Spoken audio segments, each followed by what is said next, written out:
Hi, I'm Ed, and welcome to Minisodes. This is TYRANID Attack, a Games Workshop tabletop dungeon crawler from 1992. Set during the Second Tyrannic War, the action takes place in the confines of one of Hive Fleet Kraken's big, goopy bioships.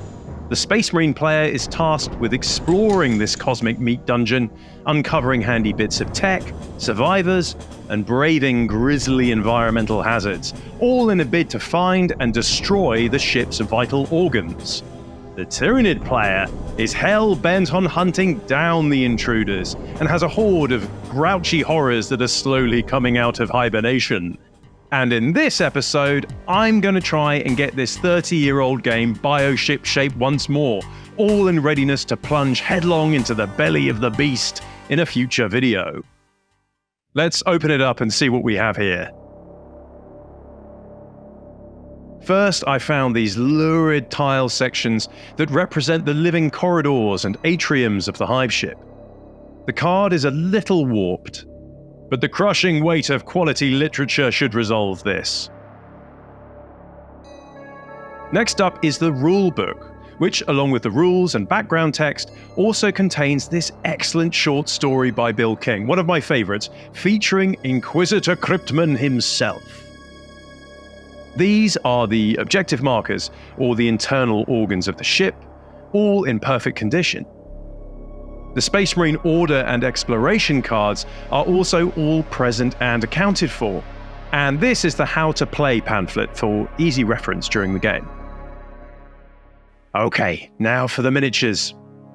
Sadly, of the original contents, only 3 Terminators and a few odds and ends seem to have survived the passage of time.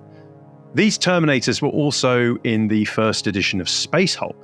I also found a couple of TYRANID Death Spitters, and these awesome arms for the Gene Stealer hybrids. I've never actually seen these before.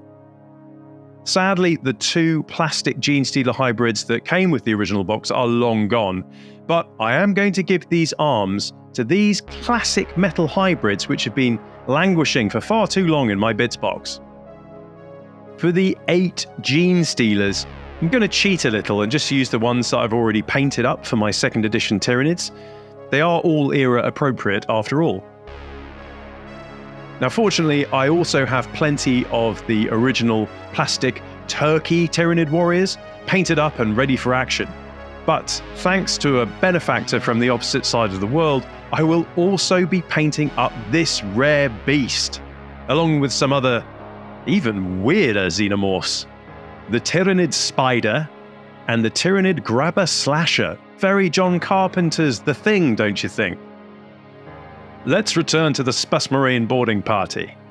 I happen to have loads of plastic scouts from the Ultramarines board game. But I'm also going to include these 2 metal sculpts. I particularly love this model. Look at his axe! I also have more Jess Goodwin scouts than I care to admit. Not quite era appropriate, I know, they came a little later, but one of them does have a shotgun for close encounters, which, to be honest, is the only excuse I need. And finally, I sprinkled in a couple more Terminators, including this Grey Knight, who I think will make a great librarian. With all the miniatures arrayed in front of me, it was time to get to business. Mainly scraping mold lines and basing the models in readiness for priming, which gave me plenty of time to think about which chapter to paint the Marines. So while I carry on with that, it's time to say a big thank you and welcome to my new patrons for supporting this channel outside of YouTube. Special thanks to James E., Joshua Van Z, Alex, Jonas, Caden, Epic Stare Down, Laserface, Adam of Doom, Tristan Dane, The Big Man D, Dr. Matt Lee, James K, Ezeric, Julian F, Adventures in Miniature Painting, Gerard S, Robert R, Jesus, Willy Lol, Lord Weasel. With all the Space Marines cleaned up and assembled, I moved onto the Tyranids. I had a great time assembling this metal Tyranid warrior, and even dared to put him in a reasonably dynamic pose.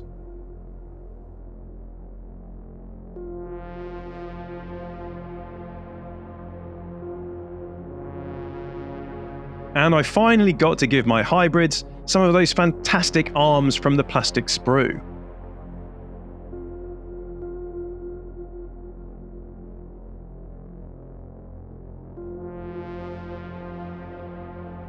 With all of the minis assembled, I coated the bases in PVA and dunked them in my trusty basing mix.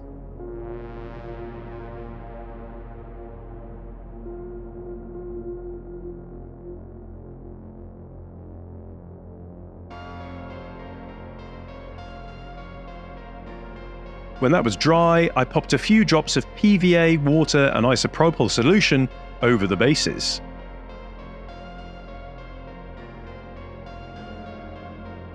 Things were getting exciting now. I just needed to figure out how to paint them all.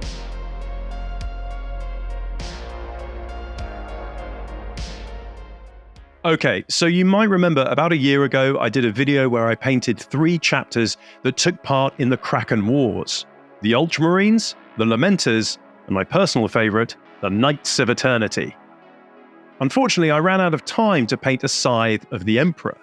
Now they are super prominent in the rulebook art for Tyranid attack, and frankly, black and yellow is a terrific scheme. So, here goes. I started with Wraithbone spray, and started blocking in all the colours using contrast paints. I began by painting his belt and pouches Cygor brown. I used Skeleton Horde on all the padded armour.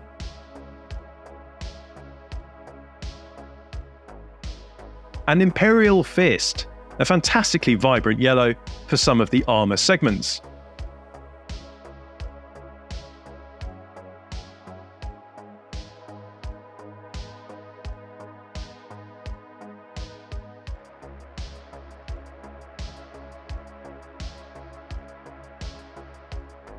Then for the rest of the armour panels, I used Black Templar.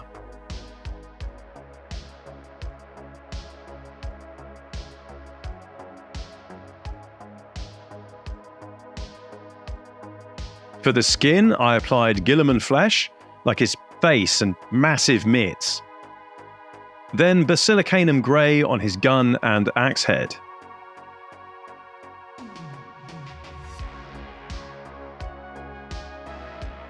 For the animal fur and a few other areas, I used Wildwood. And in honour of this young Marine's ganger upbringing, I gave him a Magus purple mohawk. For the brassy gold areas, like his belt buckle Aquila, I applied snakebite leather. I was really pleased with this basic scheme, and thought he looked pretty good even without any additional layers or highlights. So I busied myself cranking out all these base coats across all of this Scout's chapter brethren.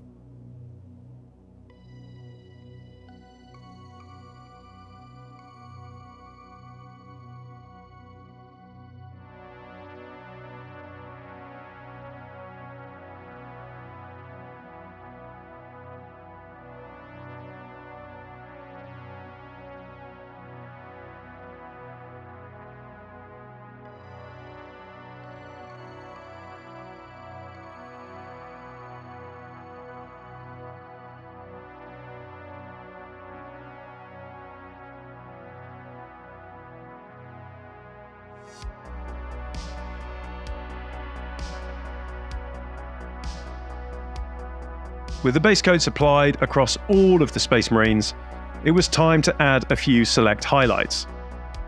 I hit the padded fabric with a thin coat of Screaming Skull.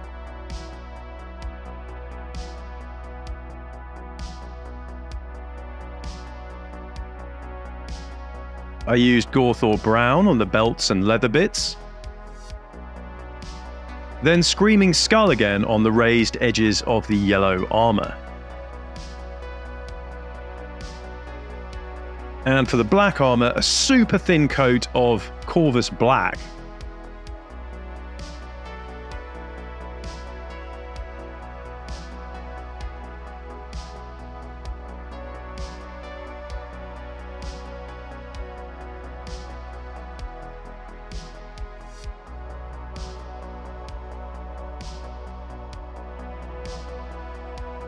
For the flesh, I mixed a small amount of Screaming Skull with some Cadian flesh tone just to bring out the features on these grunts. Almost there now. I slapped some gunmetal over the Basilicanum Grey for a bit of metallic texture.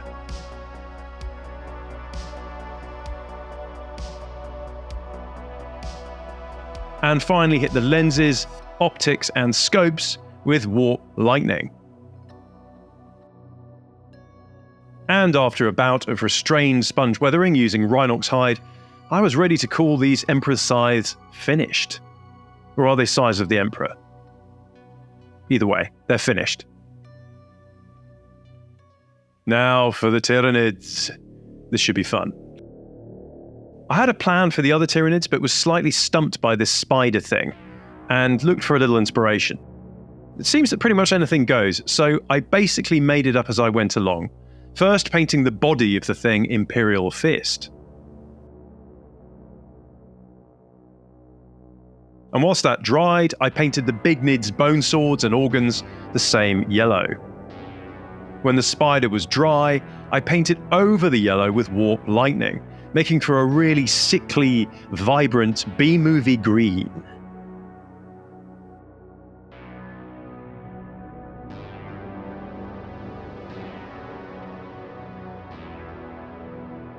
With the green done, I pulled out Skeleton Horde again and began to paint the armoured plates on the warrior.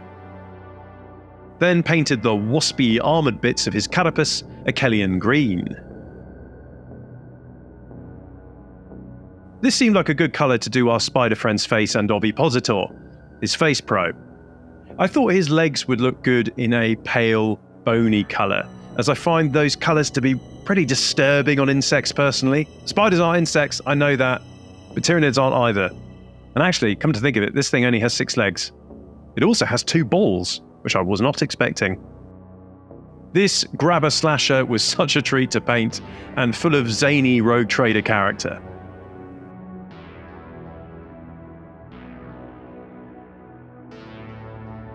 After painting the claws black, I did a spot of glazing, using moot green on the warrior's bone swords. I don't think I've used this method in years, but I should do it more often, almost certainly when I get around to painting all of my Eldar. I then used Flesh Tearer's Red, one of my favourite paints, to do the skin of the grabber slasher and all of the Tyranid warrior.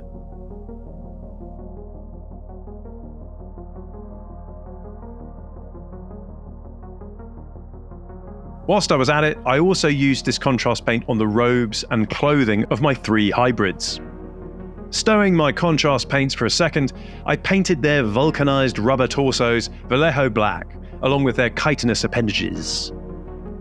I painted their boots Cygor brown, and their oversized guns Basilicanum grey. Just like my Gene Stealers, I painted their heads and hands a thin down coat of Screamer pink. These base coats were pretty good, but like the Marines, I was not going to leave it there. I applied Cadian flesh tone to the raised red areas of the Tyranid warrior and also the grabber slasher.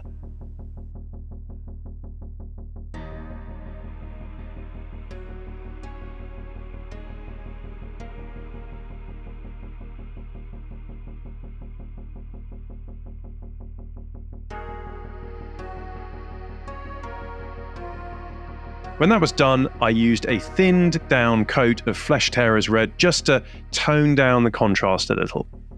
Much better. Nearly there. I added a small amount of Screaming Skull to the bony bits.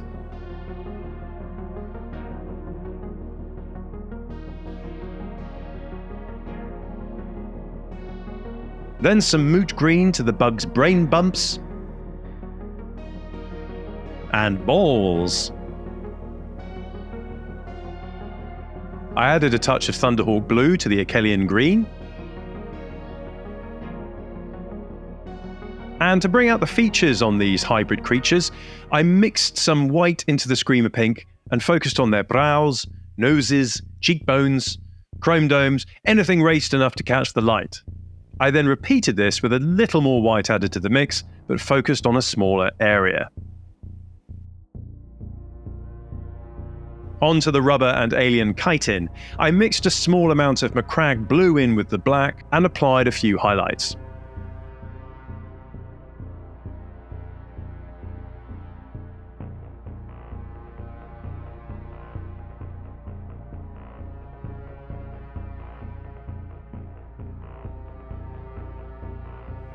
After a bit of recess washing with Nuln Oil, the hybrids were finished. And so too were all of the miniatures for this project. I just needed to base them all now.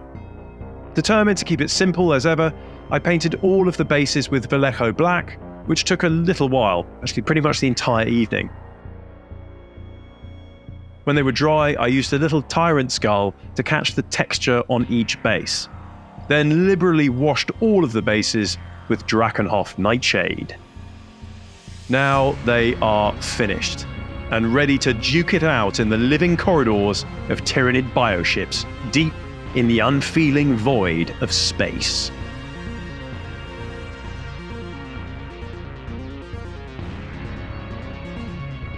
Thanks for your patience on this one, folks. It was a bit of an undertaking amongst what has been a very busy but exciting month. Be sure to like and subscribe to catch the next episode, where I will be playing a game of Tyranid Attack on the channel.